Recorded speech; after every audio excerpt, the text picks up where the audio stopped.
Buenos días, Bea. Hola. Lo primero, bueno, agradecerte el estar aquí, tu tiempo, para introducir a todos los que a lo mejor no han podido ver el webinar anterior y lo que tiene que ver con el proyecto de BioNogueira. Bueno, lo que vamos a hacer hoy es a poder hablar contigo sobre lo que tiene que ver la parte de más técnica, más de investigación que estás haciendo tú, dirigiendo en el Centro de Investigación de Lourizán. Esto para nosotros es muy importante, que la gente conozca cuál es vuestra parte, cómo estáis interviniendo y cuáles son las tareas y labores que estáis haciendo, además en un momento que es importantísimo el monte, ¿no? Y cómo tenemos que cuidarlo. Entonces, bueno, te doy paso para que presentes y des esa introducción a qué es el Centro de Investigación Lourizán y nos puedas comentar un poco qué es lo que hacéis, cómo lo hacéis y luego pues entramos en lo que tiene que ver más con el detalle del proyecto de BioNogueira. De acuerdo, gracias, David. Bueno, pues yo soy Beatriz Míguez y trabajo desde hace algunos años en el Centro de Investigación Forestal de Lourizán y, bueno, en este momento estoy contratada por este proyecto para desarrollar esta parte técnica de investigación.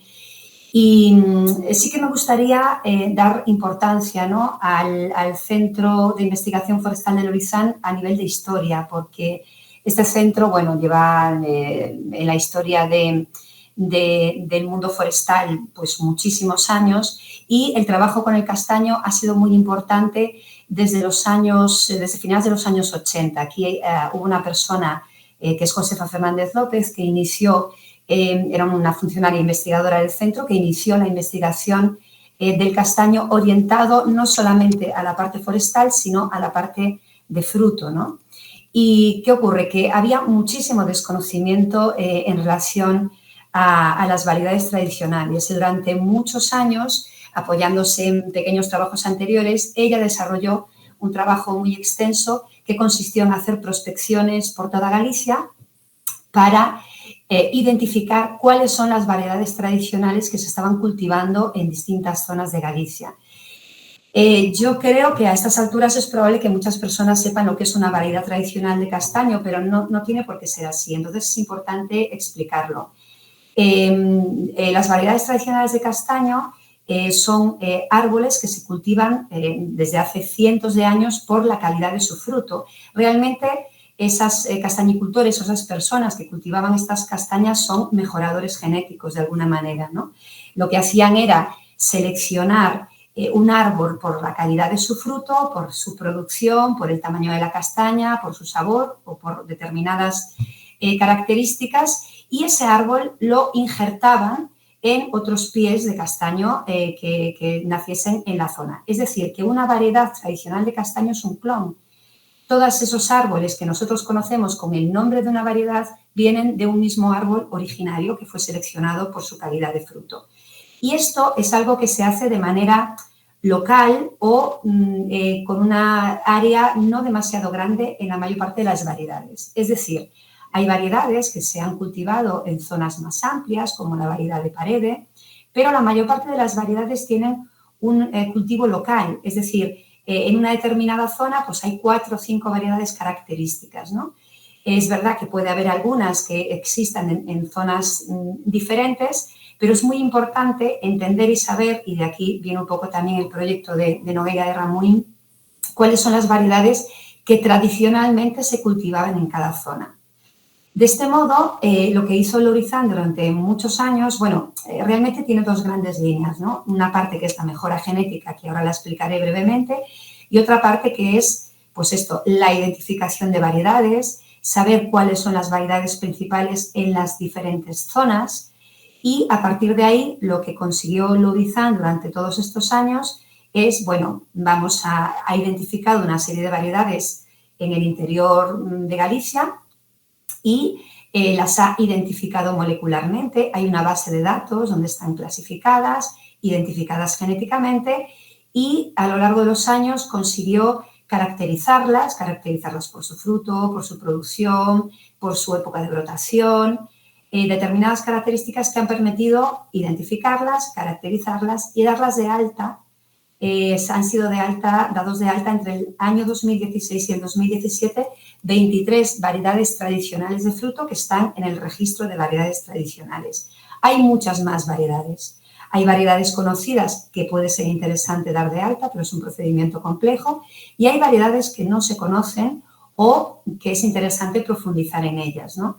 ¿Y esto cómo se puede llegar a avanzar? Pues haciendo nuevas prospecciones, como es en el caso de Bionogueira, ¿no? Es decir, ir a un souto, hacer una prospección y ver qué variedades hay en esa zona y conservarlas. Esta es la clave, conservarlas, porque en la diversidad genética y en la variedad genética está la fuerza, ¿no? Y la capacidad de poder avanzar. Avanzar en varios aspectos. Por un lado, la conservación y, por otro lado, la mejora genética. Otra de las líneas que desarrolla este centro desde hace muchos años es la mejora genética. Ocurre que en el castaño hay una enfermedad introducida desde finales de 1860 o algo así, quiero recordar, que es la enfermedad de la tinta que se ha extendido principalmente, inicialmente en la costa, y además ha sido la protagonista de que haya desaparecido una gran parte de los castañares en la zona de la costa y un poco el centro de Galicia. Y esta es una enfermedad a la que es sensible nuestro castaño. El Castanea sativa, el castaño europeo, es sensible a esta enfermedad. Fue introducida de Asia. Y entonces el centro lo que desarrolló desde hace muchos años, heredó un poco esta tradición que se hicieron en otros centros, pero el centro de Lourizán lo que se centró durante muchos años es en obtener híbridos o trabajar con híbridos de nuestro castaño, Castanea sativa, con el castaño asiático para conseguir castaños resistentes, pero que tengan ciertas características de nuestro castaño europeo, ¿no? Porque inicialmente se introdujeron semillas de castaño asiático y chinés, Castanea crenata y mollissima, y se vio que no se adaptaban bien a nuestro clima, ¿no? Entonces se hizo esta hibridación y se obtuvieron muchos híbridos, pues que en su momento tuvieron mucho boom, ¿no? Porque efectivamente resistían a la tinta, se seleccionaron para resistir a la tinta, o sea, aquellos que eran resistentes. Y cuando comenzó un poco el boom de volver a hacer plantaciones con variedades de castaño, cuando la castaña volvió un poco a revalorizarse, que está un poco también relacionado con la introducción de la avispa del castaño en Italia, que se redujo mucho la producción, aquí se solicitó más producción de castaña, se observó, se utilizaron gran parte de estos híbridos o una parte de estos híbridos como portainjertos de esas variedades. En lugar de injertar las variedades en los castaños de la zona, se injertaban en estos híbridos porque son resistentes a la tinta, y la tinta es una enfermedad que se transmite por el suelo. Entonces, es importante entender que, por un lado, es muy importante el portainjerto en el que se haga la plantación, si la zona es afectada por la tinta, que sea un portainjerto resistente a la tinta, y, por otro lado, se injertan las variedades tradicionales, que son las que ofrecen la calidad de fruto, ¿no? Me estoy enrollando un montón, pero es que realmente es un trabajo súper amplio. Pero básicamente el centro tiene una línea de conservación, trabajo con las variedades tradicionales, otra línea que está orientada a madera, pero que en este caso no interesa hablar de ella, y una línea que está orientada a la obtención de híbridos cada vez más mejorados. O sea, la línea que está trabajando actualmente es, estos híbridos del 50% de sativa y asiático los estamos cruzando con variedades tradicionales para conseguir híbridos que tengan más porcentaje de nuestro castaño, manteniendo la resistencia a la tinta y tolerancias a otras enfermedades como pueden ser el chancro, la avispa del castaño. De este modo vamos a obtener nuevos híbridos que se adapten mejor, porque la tinta es de esperar que se siga extendiendo, y entonces es necesario tener materiales que se adapten a distintas zonas del interior de Galicia. Los híbridos que actualmente tenemos no se adaptan a todas las zonas climáticas. Entonces, por un lado tenemos esta línea en la que se está cada vez intentando obtener nuevos híbridos con mayor componente genético de Castanea sativa, de nuestro castaño, manteniendo la resistencia que puede dar el componente asiático, y por otro lado el trabajo con las variedades tradicionales para tratar de conservarlas y de mantenerlas y de registrarlas para que tengan este valor tan importante. Pues es importantísimo, como bien dices, la labor que se está haciendo desde el centro ya históricamente, ¿no? Esos trabajos también de investigación, de registro de datos, para que luego se pueda dar, como bien dices, una resistencia y que luego el monte pues tenga esa viabilidad, ¿no? de poder seguir adelante. Dentro de lo que es esa introducción, nos gustaría que también nos explicaras un poco cuáles son los trabajos que se están haciendo a nivel lo que es el Monte de Moura, ¿no? Es decir, en lo que estáis ahora mismo, lo que habéis podido hacer, que ya lleva el proyecto en activo ya bastante tiempo, lo que habéis podido realizar y si tenéis algún tipo de información ya en el sentido de dato que podáis dar para, bueno, pues para ir un poco más al detalle de lo que tiene que ver con Bionogueira y poner un poco como ejemplo ese tipo de tarea. Sí, bueno, el procedimiento que se llevó a cabo desde el centro y en colaboración con las empresas que están trabajando, con Garural, con el Concello. Lo que se hizo en un inicio fue hacer una prospección de la zona para elegir una serie de árboles centenarios y recoger material de esos árboles para identificar qué variedad tradicional es la que está cultivada o cuál es, para tener una representación de árboles y, por tanto, una representación de las variedades que tradicionalmente se cultivaban en esta zona. Para ello era importante reconocer, bueno, los árboles son centenarios y la mayor parte de ellos estaban bastante debilitados, ¿no? Obviamente se tuvo que hacer un trabajo, que yo estuve allí hace unos días, entiendo que un trabajo muy potente para poder limpiar la zona, para poder hacerla accesible. Esto fue un trabajo, entiendo que bastante duro y complejo, pero muy importante, ¿no?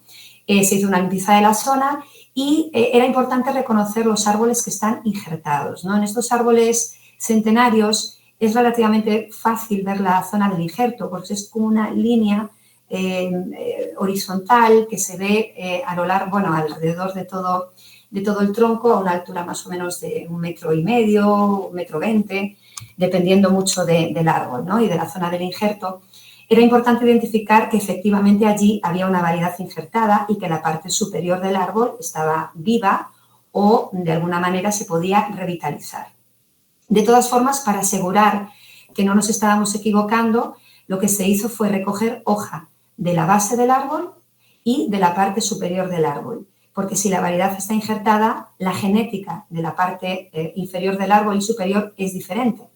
Es decir, las hojas que se recogen de la base son castaños salvajes de la zona, castaños que nacieron en esa zona, y la parte superior son esas variedades que tradicionalmente se injertaron para obtener el fruto. Entonces se recogieron material de 95 árboles y se recogieron hojas. La hoja es, digamos, bueno, es el material más sencillo de trabajar para obtener ADN y poder llevar a cabo el proceso de genotipado, que en este caso se hizo con una técnica de microsatélites. Y con estas hojas se llevó a cabo pues, esta extracción de ADN, purificación y la técnica de amplificación del ADN y la técnica de identificación mediante genotipado con microsatélites. Y efectivamente ocurre, bueno, pues lo lógico, ¿no? Hubo ciertos árboles que efectivamente se vio que lo que se recogía de la parte superior era la misma, es decir, no estaban injertados o rebrotó desde abajo y no se identificaba bien, pero efectivamente la mayor parte de los árboles están injertados y lo que se hizo fue, vale, pues ahora de estos árboles que sabemos que están injertados, vamos a ver qué variedades se han identificado y de todas esas variedades vamos a coger representación, vamos a coger material para poder llevarlo a esta plantación que está programada dentro de este proyecto, ¿no? Es decir, vamos a extraer estas variedades del Monte de Moura y las vamos a conservar representándolas en esta plantación. Eso, como tú bien decías, es muy importante el poder detectar cómo estáis haciendo y ese análisis que estáis produciendo para poder gestionar esas nuevas plantaciones con los niños castaños para poder hacer que, bueno, que sean más resistentes, ¿no?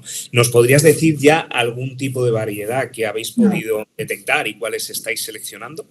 Sí, la variedad que está más presente es la variedad de Negral.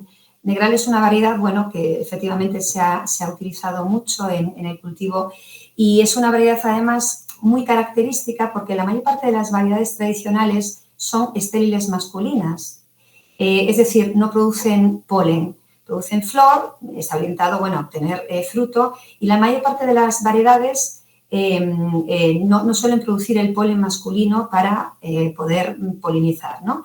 Sin embargo, Negral es una variedad que se utiliza como polinizadora en las plantaciones porque es muy característica y es muy interesante que esté esta variedad porque es una variedad que produce mucho polen y que, por tanto, puede polinizar otras variedades, ¿no? Que esto es interesante. Esta es la variedad que se encontró de forma más frecuente. Se encontraron otras variedades que no están registradas. Negral, además, es una variedad que está dentro de las 23 registradas en el Registro Oficial de Variedades, ¿no? Que se hizo aquí a través de la Oficina Española de Variedades Vegetales. Hay otras variedades, como son Vermella, Paciao, está también la variedad de Sergude. Son variedades que no están registradas, pero que sí están dentro de la base de datos que tenemos aquí porque han sido detectadas o prospectadas en otras zonas y también en esta zona de Nogueira de Ramuín. Es decir, Lourizán hace ya unos años, con un proyecto con la ISP, con la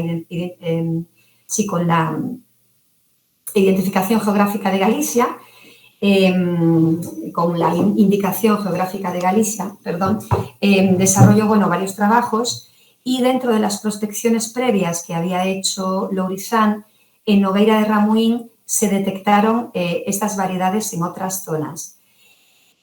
También se detectaron anteriormente otras variedades como Monfortina e Inxerta, pero concretamente en el Monte de Moura se detectaron principalmente estas 4 variedades.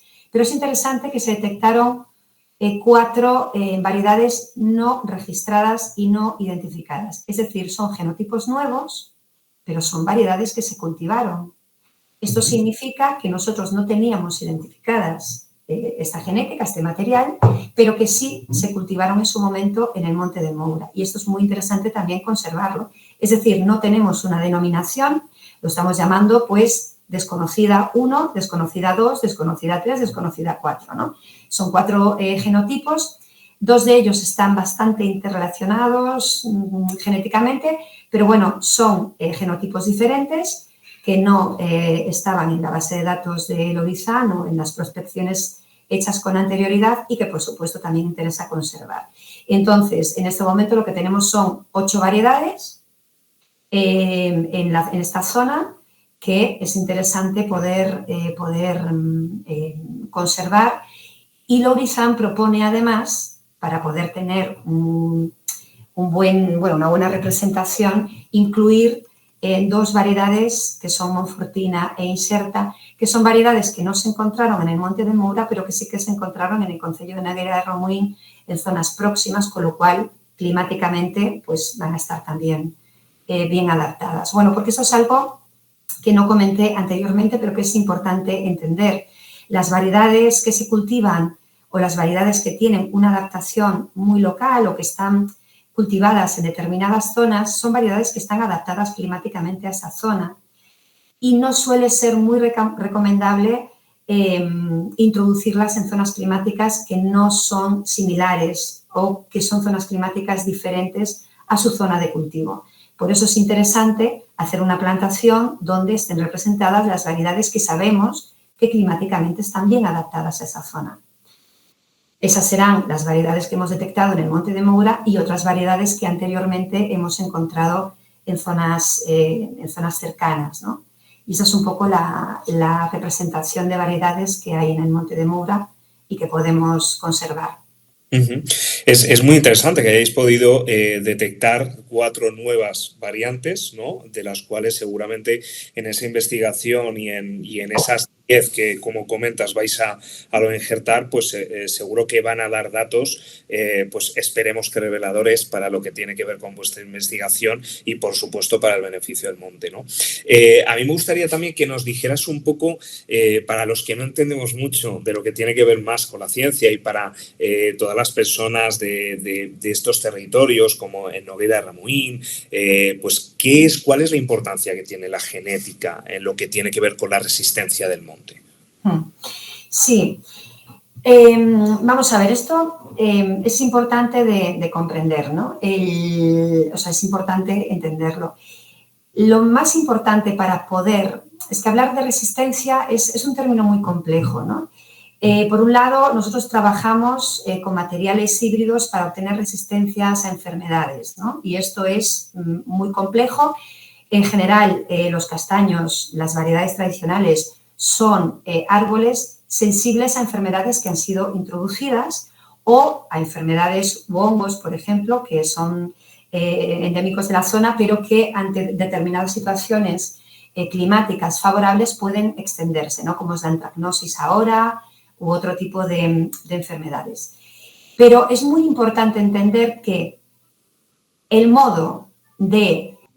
Entonces, es muy importante entender que la forma de enfrentarnos a los nuevos retos climáticos está en conservar la mayor diversidad genética posible. Cuanta mayor diversidad genética, mayor opciones tiene una especie, por ejemplo, en este caso el castaño, de enfrentarse a una nueva situación. En la variabilidad genética, en la diversidad genética está, entre comillas, más que la resistencia, la posibilidad de, es decir, la selección natural, ¿no? La de que tantas veces hablamos, la selección va a depender un poco de la variabilidad genética que tenga una especie para afrontar esos cambios. Y cuanta mayor diversidad genética tenga una especie, mayor opciones de adaptarse a nuevos cambios. Entonces, ante una situación de cambio climático en la que cada vez vamos a tener temperaturas más extremas, la posibilidad de que haya conservación de la mayor diversidad genética posible, más opciones de que la especie pueda enfrentarse a estas situaciones, ¿no? Creo que es algo que se puede entender de un modo sencillo. Cuanta más variabilidad, cuanta más diversidad, más opciones, más recursos tiene una especie para enfrentarse a nuevos retos. Retos abióticos en relación a cambios climáticos y retos bióticos también. Yo sé que, por ejemplo, es decir, en las variedades tradicionales, yo he llevado a cabo un estudio, yo sé que todas las variedades, sabemos que todas las variedades, por ejemplo, son sensibles al chancro, pero hay diferencias en tolerancia a esta enfermedad porque hay diferencias genéticas. Cuantas mayor diferencia genética, cuanta más variabilidad genética haya, mayor opciones de encontrar diversos grados de tolerancia o de adaptación a nuevas situaciones climáticas. Entonces, en el monte de Moura, que esto no lo comenté antes, es verdad que lo que se hizo para poder obtener el material que vamos a plantar o que vamos a incluir en la plantación, se hizo una demouca, un desmoche, una poda de estos árboles para que se revitalizasen, produjesen brotes potentes. Es un trabajo también duro que se hizo en el monte, y estos brotes son los que nos van a permitir obtener púas con yemas, y este es el material que estamos recogiendo ahora, que se recogió en primavera y estamos recogiendo ahora para injertarlo en portainjertos híbridos resistentes a la tinta, y este es el material que nosotros estamos preparando para que se pueda hacer la plantación. Entonces, con respecto a tu pregunta, esta es la cuestión. Es decir, hay variedades que se conocían en este monte, hay otras variedades que no. Vamos a intentar conservar en la medida de lo posible la mayor diversidad que hemos detectado, y conservar es poder avanzar también en un programa de mejora genética. Es muy difícil abordar un programa de mejora genética con tanta información, pero cuanta más genética conozcamos, mayores recursos podemos tener para utilizar esa genética en cruces o nuevos cruzamientos para obtener también nuevos genotipos que puedan enfrentarse a nuevas situaciones o a nuevos retos, ¿no? Entonces, la clave para mí de la resistencia, en este caso la resistencia del monte, es la biodiversidad. Cuanta mayor diversidad se conserve, mayor resistencia va a tener a nuevas situaciones. Qué importante lo que comentas, ¿no? Porque además, como hemos vivido todos este verano, y desde aquí, pues, por supuesto, completamente al lado de todas las personas que han sufrido y han tenido, y allí en Galicia habéis tenido muchos incendios, ¿no? Es muy importante lo que comentas, no solo por el tema de que, como bien dices, ¿no? Es muy complejo el tema de la resistencia, pero hay que hacer estas labores que se están haciendo, este proyecto que gracias al Ayuntamiento de Nogueira de Ramuín, a la Fundación Biodiversidad, a la Asociación de Mujeres de Moura y al Centro de Lurizán, por supuesto, a vosotros, se puede por lo menos hacer una prevención, se puede trabajar en el monte para que además de esa parte de variabilidad, de biodiversidad, que es importantísima no solo para la parte de enfermedades, que en este caso pues se puedan un poco trabajar más esas partes de resistencia, como podríamos llamar, ¿no? Pues además hay un trabajo muy importante, como comentabas al principio, de limpieza, un trabajo que se ha hecho desde el principio del proyecto, donde ha habido una implicación total en lo que tiene que ver con esa limpieza, desbroce del monte, ¿no? Dentro de lo que cabe, y como hoy en día y hemos visto, y ese cambio climático que vosotros más aún comprenderéis y con el que esta investigación ayuda y aporta muchísima información, ¿no? Está claro que también podríamos decir que dentro de los trabajos que se están realizando y algunas de las acciones que se están llevando a cabo pueden también ayudar a esa prevención de incendios, a esa prevención no solo de enfermedades, sino también de todo lo que se está viviendo un poco en estos momentos, ¿no? Sí, claro, absolutamente. Es decir, claro, es muy complejo hablar de ese tema porque es un tema realmente dramático, ¿no? Lo que ha ocurrido y lo que está ocurriendo, pero está claro que no hay un solo culpable. Lo que hay que intentar es aunar esfuerzos en todos los puntos posibles, ¿no? Y un proyecto como este, que implica la limpieza de una zona bastante amplia, de un souto, bueno, pues que estaba, como la gran mayoría de los soutos en Galicia, abandonado, pero es muy difícil mantener zonas pues con esta pendiente, con esta dificultad geográfica que tienen normalmente las zonas de los soutos. Pues este esfuerzo que se hace en esta limpieza obviamente colabora y ayuda muchísimo en la parte de prevención. En estos incendios es verdad que el castaño se conoce también, bueno, pues como una especie que no es, digamos, de alguna manera, no, o sea, suele tardar más en arder y que es una especie que puede, de alguna manera, ser un poco barrera ante los incendios, pero en este caso ha habido soutos y hay zonas de castañero que se han quemado, claramente. Yo todavía no tengo conocimiento de cuánto ha sido la extensión de hectáreas de soutos quemados, pero ha habido, y obviamente mantener en la medida de lo posible la limpieza de la zona, pues es algo que contribuye mucho. Contribuye mucho en todos los sentidos. Además, bueno, he visto el anterior webinar, el hecho de que haya esta colaboración, que haya distintas zonas, ¿no? Distintos campos, productores, esta asociación de mujeres, es decir, que se aunen distintos campos dentro de un mismo proyecto es realmente lo interesante, ¿no? Por un lado tenemos esas ventajas a nivel de prevención, tenemos pues un grupo de mujeres que están trabajando dentro de este sector, pues ayudando también, bueno, creándose puestos de trabajo, ayudando a la economía circular. Creo que es un proyecto muy redondo en ese sentido, ¿no? Es muy importante. El objetivo al final es esa resiliencia que debemos de conseguir para el monte. Y luego hay un último punto que creo que es importantísimo, ¿no? Que la gente también conozca, que es este proyecto al final ha sido gracias, por supuesto, a esa unión que habéis hecho junto con el Ayuntamiento, la Fundación Biodiversidad, como digo, la Asociación de Mujeres. Y hay que decir que es un proyecto que no se debería en algún caso, o no sería algo muy lógico que un ayuntamiento y un territorio como Noguera, Ramuín, habrá gente que dirá, bueno, pero ¿cómo se podría dar, ¿no? El hecho de que un ayuntamiento tan pequeñito y además de esa unión de diferentes actores que hayáis podido con mucho, o con poquito, haber conseguido un proyecto tan significativo como este y tan importante, como decimos, para el monte, ¿no? Que, claro, esto al final parece que puede ser una cosa que se ha dado y ya está, pero lo importante de esto es entender que es un proyecto perfectamente que se ha creado y se ha coordinado y se ha gestado para que se pueda trasladar a otros soutos, que se pueda trasladar a otros montes, a otros territorios de España, en donde se pueda hacer esta labor que se ha empezado aquí y que no se quede solo aquí, sino que se pueda trasladar, como digo, a otras zonas donde puedan también beneficiarse de todo este tipo de labor, de investigación, de datos, y es importante también saber que eso se puede dar así, o sea, que es un proyecto perfectamente que se puede trasladar a otras zonas, ¿verdad? Sí, es un proyecto extrapolable.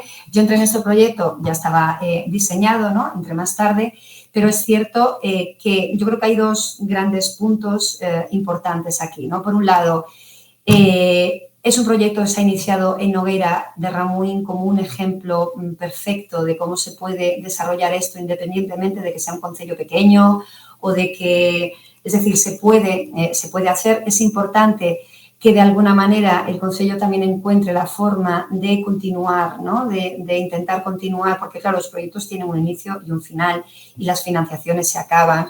Entonces es importante ver de qué manera se puede continuar un poco con este trabajo en ese concello, pero lo bonito de este proyecto es que es totalmente extrapolable a otras zonas, a otros concellos, independientemente de su tamaño, que tengan pues esos soutos que puedan recuperarse, que puedan de alguna manera prospectarse también para hacer esto precisamente que está haciendo este proyecto, ¿no? Recuperar esas variedades, ver qué variedades hay ahí, poder hacer una plantación que en un futuro puede ser un souto que represente esas variedades. Es algo muy extrapolable para otros concellos que yo creo que es muy interesante que conozcan.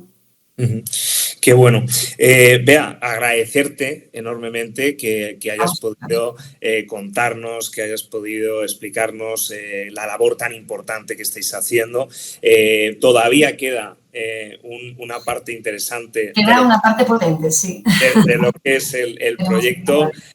Al final de todo este proyecto, además, sacaremos unas conclusiones que seguramente, como decimos, serán muy extrapolables a otros territorios y, por supuesto, que comunicaremos junto con vosotros. Y bueno, no sé si quieres decir algo más, algo que se pueda quedar en el tintero.